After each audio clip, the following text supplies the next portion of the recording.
క్షవరం అయ్యాకనైనా వివరం రావాలి అంటారు పెద్దలు. బోరుగడ్డకు ఈ విషయంలో లౌక్యం లేదేమో కానీ శ్రీరెడ్డికి మాత్రం వివరం వచ్చేసింది.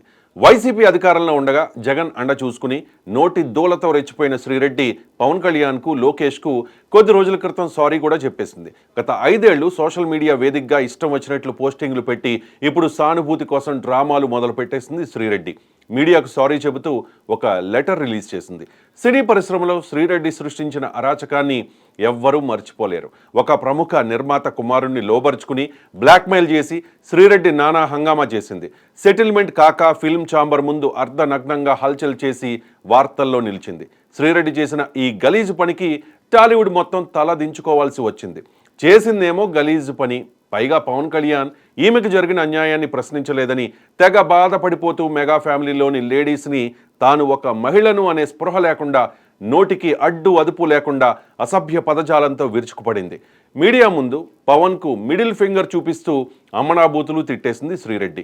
మెగా ఫ్యామిలీ జోలికి వచ్చినందుకు అప్పట్లో శ్రీరెడ్డి ఎక్కడ కనిపిస్తే అక్కడ చావగొట్టడానికి మెగా ఫ్యాన్స్ రెడీ అయిపోయారు. కానీ చిరంజీవి, పవన్ కళ్యాణ్లు సంయమనం పాటించమని చెప్పడంతో అందరూ సైలెంట్ అయిపోయారు. మంచితనాన్ని చేతకానితనం అనుకున్న శ్రీరెడ్డి మరింత రెచ్చిపోయింది. రాజకీయాలకు దూరంగా ఉన్న చిరంజీవిని నోటికొచ్చినట్టు బూతులు తిట్టింది. మెగా బ్రదర్ నాగబాబును స్నేక్ బాబు అంటూ హద్దు మీరి మాట్లాడింది. నిహారిక డైవర్స్ వ్యవహారాన్ని ఎద్దేవా చేస్తూ వీడియోస్ రిలీజ్ చేసింది. ఇక పవన్ కళ్యాణ్ గురించి మాట్లాడేటప్పుడు శ్రీరెడ్డికి పూనకం వచ్చేసేది. ఒంటి మీద బట్టలున్నాయో లేదో తెలియనంతగా ఎక్స్పోజింగ్ చేస్తూ రెచ్చిపోయేది శ్రీరెడ్డి. పవన్ వ్యక్తిగత విషయాల్ని అవహేళన చేస్తూ పోస్టులు పెట్టేది. పవన్ అభిమానులు సోషల్ మీడియాలో ఎన్ని దొబ్బులు పెడుతున్నా అవేమీ పట్టించుకోకుండా రెచ్చిపోయింది శ్రీరెడ్డి. కానీ కాలం ఎప్పుడూ ఒకేలా ఉండదు కదా. కర్మ ఫలితం ఎవరైనా అనుభవించాల్సిందే. జగన్ అధపాతాళానికి పడిపోయిన తర్వాత శ్రీరెడ్డి క్రమంగా తన స్వరం మారుస్తూ వచ్చింది. ఎన్నాళ్ళు ఏ పార్టీ దగ్గర డబ్బులు దొబ్బి పవన్ను, మెగా ఫ్యామిలీని టార్గెట్ చేసిందో ఆ పార్టీకే సలహాలు ఇవ్వడం మొదలుపెట్టేసింది శ్రీరెడ్డి. ఏ ఎండకు ఆ గొడుగు పట్టడం అంటే ఇదే కదా. ఇక వైసీపీ అధికారంలో ఉండగా రెచ్చిపోయి పిచ్చి పోస్టులు పెట్టిన ఒక్కొక్కరి తాటా తీయడం ఇప్పుడు మొదలుపెట్టిన తర్వాత శ్రీరెడ్డి స్వరంలో మరింత మార్పు వచ్చింది. ఇన్నాళ్ళు ఏ నాయకుల మీద, ఏ వ్యక్తుల మీద నోటికి అడ్డు అదుపు లేకుండా రెచ్చిపోయిందో వారికే సారీ చెప్పడం మొదలుపెట్టేసింది.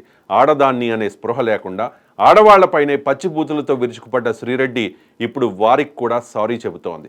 గతంలో శ్రీరెడ్డి చేసిన చవకబారు బాగోతాల్ని బట్టబయలు చేసింది మీడియా. దీంతో ఆ మీడియా సంస్థల్ని టార్గెట్ చేసింది శ్రీరెడ్డి. యాజమాన్యాలను బ్లాక్మెయిల్ చేసే ప్రయత్నం చేసింది. కానీ ఇప్పుడు ఇన్నాళ్ళు ఏ మీడియా మీద సోషల్ మీడియా వేదికగా విరుచుకుపడిందో ఆ మీడియాకే సారీ చెబుతూ ఒక లెటర్ రిలీజ్ చేసింది శ్రీరెడ్డి. నిజాన్ని భయం లేకుండా చెప్పే, న్యూట్రల్గా ఉండే, ప్రజల పక్షాన ఉండే 99 టీవీకి కూడా శ్రీరెడ్డి క్షమాపణలు చెప్పేసింది. ప్రాయశ్చిత్తం మంచిదే శ్రీరెడ్డి, కానీ టైం నీది కాదు కాబట్టి నక్క వినయం నటిస్తూ నీ జగనన్న సపోర్ట్తో నువ్వు గతంలో టార్గెట్ చేసిన వాళ్ళు ఇప్పుడు నిన్నెక్కడ టార్గెట్ చేస్తారు అనే భయంతో నువ్వు డ్రామాలు ఆడితే మాత్రం చట్టం నుంచి, శిక్షల నుంచి నువ్వు ఏమాత్రం తప్పించుకోలేవు. నువ్వు ఎంతో ద్వేషించే మెగా కుటుంబంలోని ప్రతి ఒక్కరి దగ్గరికి వెళ్ళి వాళ్ళ కాళ్ల మీద పడ్డా నీ పాపం పోదు. చిరంజీవి గారు నిన్నెప్పుడైనా ఏమైనా అన్నారా? నువ్వు చిరంజీవి కాలి గోటికి సరి తూగగలవా శ్రీరెడ్డి? మరి ఎందుకు ఆయనపై విషం కక్కావు? ఎందుకు ఆ ఫ్యామిలీపై పగబట్టావు? రోజులు ఎన్నడూ ఒకేలా ఉండవు శ్రీరెడ్డి. పద్ధతి మార్చుకుంటే ప్రశాంతంగా బతకగలుగుతావు. రేపు మళ్ళీ మీ జగనన్న అధికారంలోకి వస్తే అప్పుడు రెచ్చిపోదాం. అప్పటిదాకా కాస్త వినయం నటిద్దాం అనుకుంటే ఆ దేవుడు కూడా నిన్ను క్షమించడు. ఇప్పటికే నీ మీద అనేక కేసులు నమోదయ్యాయి. చట్టాన్ని గౌరవించి తప్పును ఒప్పుకుని ఇక మీదట ఆ తప్పుల్ని రిపీట్ చేయకుండా ఉంటే మంచిది. దాంతోపాటు ఇన్నాళ్ళు తమరు చేసిన అసభ్య వీడియోల్ని, అరాచక పోస్టుల్ని డిలీట్ చేస్తే మరీ మంచిది. శ్రీరెడ్డి గారు, మహిళలంటే మాకు కూడా గౌరవమే, మీరన్నా గౌరవమే.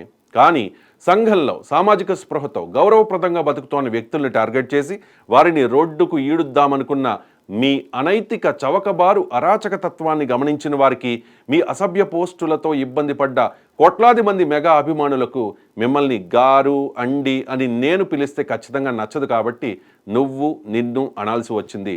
పద్ధతి మార్చుకోండి, పద్ధతిగా బతకండి. మెగా ఫ్యామిలీ జోలికి మరొక్కసారి వచ్చే ప్రయత్నం చేయకండి.